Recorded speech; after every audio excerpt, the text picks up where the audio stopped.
তাহিরি কখনো গরম কখনো নরম।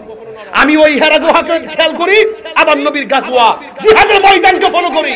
আমার কথা হলো, যারা আল্লাহর বিরুদ্ধে কথা বলবে, যারা নবীর বিরুদ্ধে কথা বলবে, ওই আল্লাহর বিরুদ্ধে কথা বলবে, আমি খানকায় বসে থাকবো না। ওই সমস্ত নাস্তিক মুরতাদদের বিরুদ্ধে লড়াই করে প্রয়োজনে আমি তাহির জীবনটা দিয়ে দিব। হাত ধরে বলেন, হাত ধরে বলেন, ঠিক কিনা বলেন? আপনাকেই বলছি, কথা বলেন, ঠিক কিনা বলেন? এটা নামই ইসলাম। তাহলে কবরে গেলে শান্তি পাবেন, তাহলে কবরে গেলে শান্তি পাবেন। আপনি শুধুমাত্র সালাম দিবেন, 3 বেলা ভাত খাইবেন, এটার নাম শুধু ইসলাম না। ইসলাম মানে হলো যেখানে হকের বিরুদ্ধে মানুষের অবস্থান হবে, ওই হককে প্রতিষ্ঠা করতে গিয়ে ওই বাতিলদের বিরুদ্ধে জীবন দিতে হবে, ঠিক কিনা বলেন? এই জন্য আমি কখনো নরম কখনো গরম। রাস্তা দুইটা। রাস্তা কয়টা? রাস্তা কয়টা? কারবালা কি এমনি হইছে? কারবালা এমনি হইছে? বদর কি এমনি হইছে? উহুদ কি এমনি হইছে? তায়েফ কি এমনি হইছে? গরব বলে বয়ে থেকে ইসলাম প্রচার করে দেব। তসবির মধ্যে তসবিহ যে পাশে বাজান ভালো আছেন? আচ্ছা বাজান, সালাম দিছে হাদিয়া। আচ্ছা রে ফুত, দা ওজো করে খায়ালো। পিশাব কইতিব, নামাজ পড়ছনি। আমার লাগে যে হইল মাছটা লইছো, তোমার মাল লাগে রাখছনি। আমার লাগে যে গরুটা লইছো, তোমার আব্বারে কইছনি, তোমার আব্বা জানেনি। অহন এই কথা কইলে তাহিরি বালা না। এই জন্য এখন আমার মধ্যে, আমার দলের ভিতরে বহুত লোকে আঙ্গুল তুলে তাহিরি মারাবো। আঙ্গুল ভাঙ্গে সমান করলাম। কোথায় আঙ্গুল দানটা চাও না? আমি গুলাড়ির জোরে চলি না, আমার একটা হিম্মত আছে, এটা ইমানি জোর। মা বাপরে কষ্ট দিয়ে ফিরের বাজাই না। শৈল মাছ গাতার প্রথম হইল মাছটা বাজান। আরে আরে রোহিঙ্গা করছিস কি তা তুই? তোর মা তোরে 10 মাস 10 দিন তোর ভেড়া ধরলো, তুই কস বাজার গাতার প্রথম হইল মাছটা। মাথাটা নষ্ট নিও। অন মার যদি কইতো যে আম্মা হইল মাছটা আমার ফিশ সাবে লাইক গুনো, কি কষ্ট হইতেছে নাকি তা? এ বাচ্চা রে তা সারা দিন ওয়া ধরেন এক রাতের 12টা। পাগল তুই, একটা পাগল তুই। আরো পর মুজাহিদ। এ শুনেন বাবা, আর কত না জায়গা নাই, তাই মাডার বড় লাগে।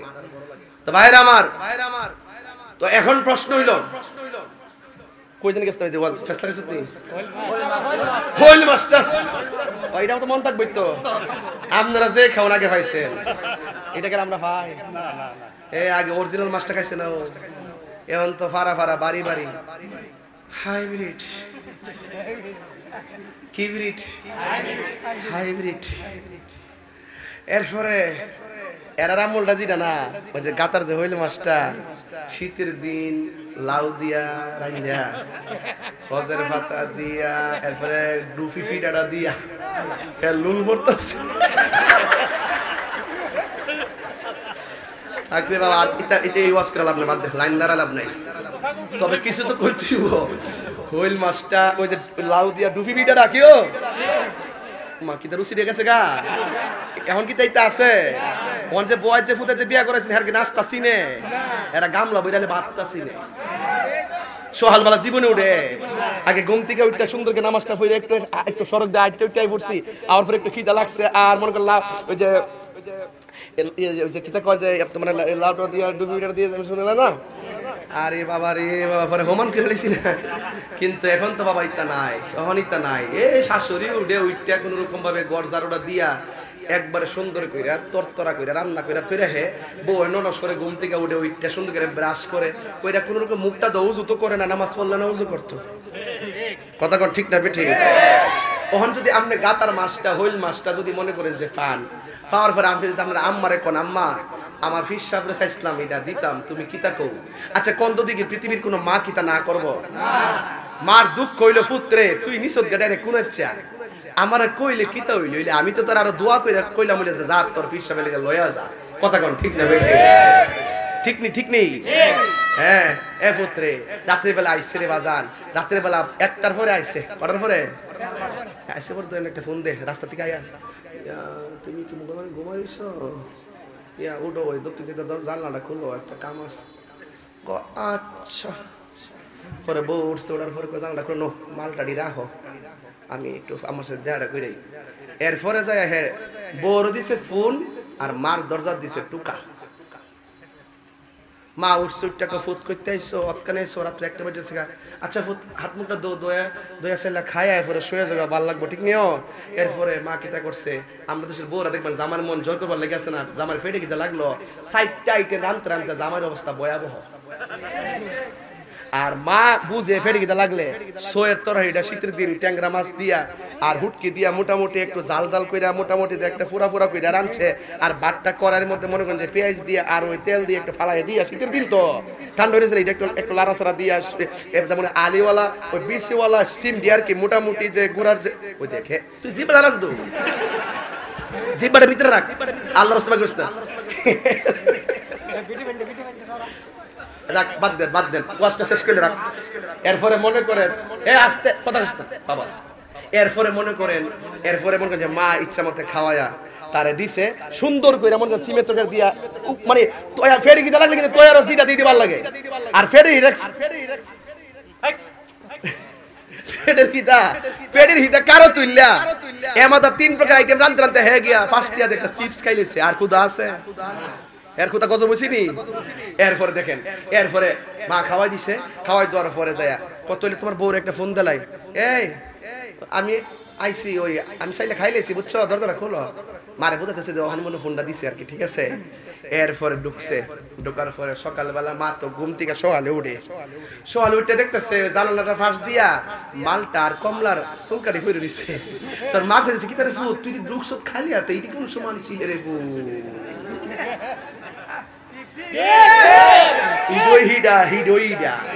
রাস্তা দুইটা, মার কাছে দিলে মা কইলের ফুট। আমার তো খাওনের কালে জোয়ান কালে অঙ্কুর কালে তো আমি খাই নাই, আমি না খাইয়া তোরে খাওয়াইছি, আর বুড়া বয়স বুঝে আমি খাইলাম রে ফুট। দুঃখ বউ খাইছে আমার দুঃখ না, তুই যে আমারে না দেখাইয়া দিলে আমি কি তা খাইলাম রে ফুট, আমাকে তা মন চানা আমার নাতি ডিরে আর বউডারে নিজের হাতে বাঘ বুক করে দিতাম, এর লাগি তো তোর ফুট বিয়া করে আসলাম, আমার নাই নাতির আর তোর বাঘ যুগ করে দিতাম। এটাই হলো ফ্যামিলির সৌন্দর্য, কথা বলেন ঠিক না বেঠি? হ্যাঁ কোন আছে নিয়ে একা আব্বা আমি না লাগে হইল মাছটা আনছি, বাপে গো তোমার আম্মা কাছে দাও, বাপ তো খুশি যেই ফির কইবা মা বাপ লাগতো না আমি তোর সব, এটা ফির না, এটা কলা গাছের জির। যেই ফির কইবা মা বাপ লাগতো না আমি তোর সব, এটা ফির সাদ না, এটা পেশাব। রাগ করলো করবো তোরা ফিরানি ছেড়ে দিন, হক কথা কইছি, হক কথা বলতে হবে, কথা বলেন ঠিক না বেঠিক? এখানে সব পীরের মুরিদ আল্লাহর ওয়াস্তে আপনি আল্লাহরে ডাকবেন, নবীরও ডাকবেন, পীর সাহেবের দরবারে যাবেন, সমাজের লোকের লোক চলবেন, কিন্তু মা বাপরে লাথি মাইরা না। কারণ মা বাপের দোয়ার মধ্যে কোনো স্বার্থ নাই, এটা নিঃস্বার্থের সন্তানের জন্য মা দোয়া করে। কারণ মা বাবার নিঃস্বার্থে দোয়ার কারণে মা বাপের দোয়ায় বহুত পোলাপান আল্লাহর ওলি হয়ে গেছে। নিঃস্বার্থে ভালোবাসে শুধু আমার মা, ববে যার তুলনা নাই। নিঃস্বার্থে ভালোবাসে শুধু আমার মা, ববে যার তুলনা নাই। সেই মা তোমার চলে গেলে গো, আমি আসলে আমার আব্বা আমার পাগল তো, এর লেগে মাঝে মাঝে ওয়াজে বলি আর কি, আমার আব্বা তো দুনিয়াতে নাই, থাকলে খুব খুশি তো আজকাল। সেই মা তোমার চলে গেলে সার হইব কান্দন, এই জগতে কেউ হবে না মায়েরই মতো, এই জগতে কেউ হবে না মায়েরই মতো। কন্যা এই জগতে কেউ হবে না মায়েরই মতো, এই জগতে কেউ হবে না। এই গজলের বইটা 50 টাকাতে নিয়ে যাবেন, আপনার আব্বা আম্মা খুশি পড়বে। আমার এক মুড়ি দিয়ে বিক্রি করে একটু বলি, আমার বাবা তো নাই, বাবার সামনে একটা বলি, বাবা গো বাবা, বাবা গো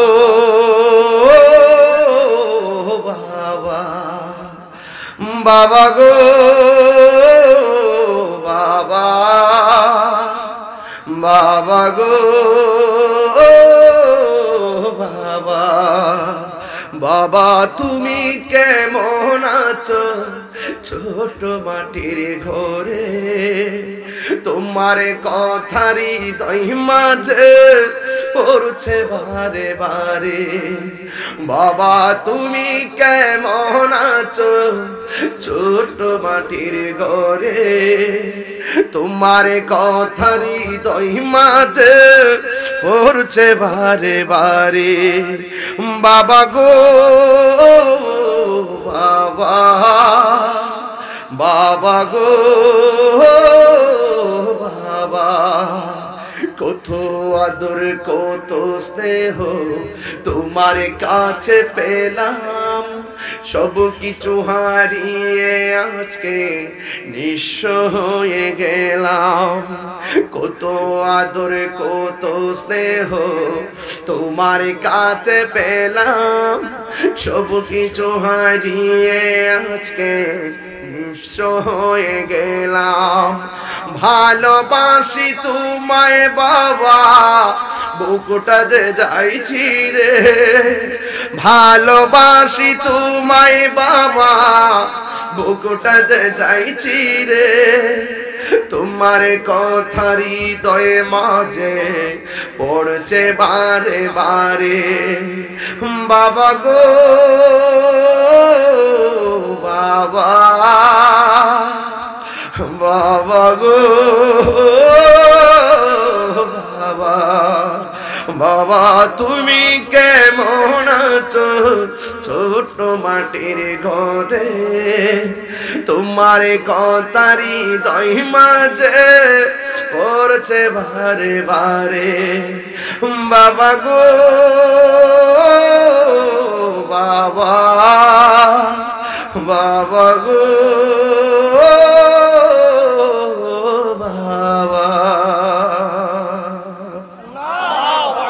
আমার যুবক ভাইরা, আমার নবী বলেন রিদার রব্বি ফি রিদাল ওয়ালিদাইন ওয়া সাকাতুর রব্বি ফি সাকাতিল ওয়ালিদাইন। পিতা মাতার সন্তুষ্টিতে আমার আল্লাহর সন্তুষ্টি, পিতা মাতার সন্তুষ্টিতেই আমার আল্লাহর সন্তুষ্টি। আমার নবী, আপনার নবী বলেছেন আল জান্নাতু তাহতা আকদামিল উম্মাহাত, মায়ের পায়ের নিচে সন্তানের জান্নাত। যুবকের দল, আমি পায়ে ধরে তোমাদেরকে বলে দিয়ে যাই, কবর বড় সাংঘাতিক। এই দুনিয়ার কোন মানুষ তোমার মগজ ফেটে রাস্তায় পড়ে থাকলে হাত দিয়া ধরবে না, তোমার শরীরটা পচে গেলে কেউ তোমার টাচ করবে না, নাকে ধরে ধরে দেখে চলে যাবে। একটা মানুষ তোমার পায়খানা পেশাব পরিষ্কার করে দেয়, একটা মানুষ তোমার পচা হলো গায়ের মধ্যে ধরবে, আদর করবে, মমতার গামছা বিছাইয়া দিবে, ওই মানুষটা হলো জনম দুঃখিনী মা। কথা বলেন ঠিক কিনা? এই জন্য যুবক, এই বাগাউরা এবং এই আকাবপুর এবং শিবপুর যত জায়গা আছে, সব জায়গাতে কিছু কিছু আমার মুরিদান আছে। একটা কথা বইলা দিয়া যায়, মা বাবার দোয়া থাকলে সন্তান ওলি হয়ে যায়। এই মা বাবা যতদিন পৃথিবীর জমিনে থাকবে গো, মা বাবারে মন খুইলা কইরা দেন। রতন মিয়া মাহফিল সাজাইছে, এই মাহফিলের ওসিলাই তার আব্বা আম্মা দাদা দাদি নানা নানি জীবনের গুনাহ মাফ হইতে পারে কি পারে না? ও যুবক, এই দুনিয়ার মানুষ বড় স্বার্থপর, সবাই তোমার জন্য স্বার্থ নিয়ে দোয়া করে, কিন্তু মা বাবা তোমার জন্য নিঃস্বার্থে দোয়া করে। এই জন্যই তো আমি প্রায় মাহফিলে বলি, বাবাকে তোমরা কাবা জানিও, মাদিনা জানিও, মাকে যদি গো তারা বেঁচে থাকে। আমার নবী বলেন, বাবার মুখেতে মায়ের মুখেতে যে তুলে দিবে গো খানা, তাতে খুশি রব্বানা। ওই আমি দেখি নাই সেবিতে পারি নাই, সেবিও আমার উম্মত, সেবিও আমার উম্মত, সেবিও আমার উম্মত। এক বেচারা আমারে কে হুজুর, আগে তো ডেলিভারি তো নরমালে কষ্ট হইতো, এখন তো সিজারে সহজে পেট কাটতে বাচ্চা হয়, এখন তো বেশি কষ্ট হয় না। আমি ওই ছেলেরে বলতে চাই, ছেলে তুমি কেমন করে বলছো সিজার করলে কষ্ট হয় না? একটু হাতটা কাটটা দাও কেমন লাগে। এমন 7টা পাল্লা মায়ের তল পেটে, এই 7টা পাল্লা কাটটা লওয়া সাধারণ জিনিস না। এই পেটটা কাটার আগে, এই পেটটা কাটার আগে ওই দিক দিয়া কবরের ভিতরে একটা ইনজেকশন দেয়। এই ইনজেকশনটা যতটা মহিলা নিছে, আজকে যাই জিগাইবেন ইনজেকশনটা কত ভয়ঙ্কর। আপনারে বলবে, ও বাবু ডাক্তার যে আমারে কম্পিউটার ইনজেকশন দিছে, আগে জানলে জীবনও সিজারে বাচ্চা হইতাম না। এই ইনজেকশনটা দেওয়ার পরে সারা জীবনের জন্য মায়ের কোমরটা একেবারে অচলের মতো হয়ে যায়, বাড়ি আলগাইতে পারে না, কোমরটা সারা জীবনের জন্য অচলের মতো হয়ে যায়। বন্ধুরি সারাটা জীবন অবসরের মতো মনে হয়, ব্যথা ব্যথা মনে হয়, কিন্তু সিজার করাইবার আগে পানি পান করা বন্ধ। কিন্তু 7টা পাল্লা তোমার কাইটটা ফালাই, কাইটটা তারপরে বাচ্চাটা হইয়া সেলাই করে দেওয়ার পরে তোমার কোনো হুঁশ থাকে না, বিছানায় পড়ে থাকো। 40 মিনিট পানি পান করা বন্ধ। যখন তোমার জ্ঞানটা আসে, তৃষ্ণাতে তোমার কাতর হয়ে যায়, তৃষ্ণাই তোমার কাতর হয়ে যায়, তোমাকে পানি দেয় না। এরপরে এমন ভাবে সিট মারে, এমন ভাবে ব্যথা শুরু হয়ে যায়। এই কান্নার সময় মা কয় পেট কাইটা আমার এমন কথা, এমন কাজ করছে, এমন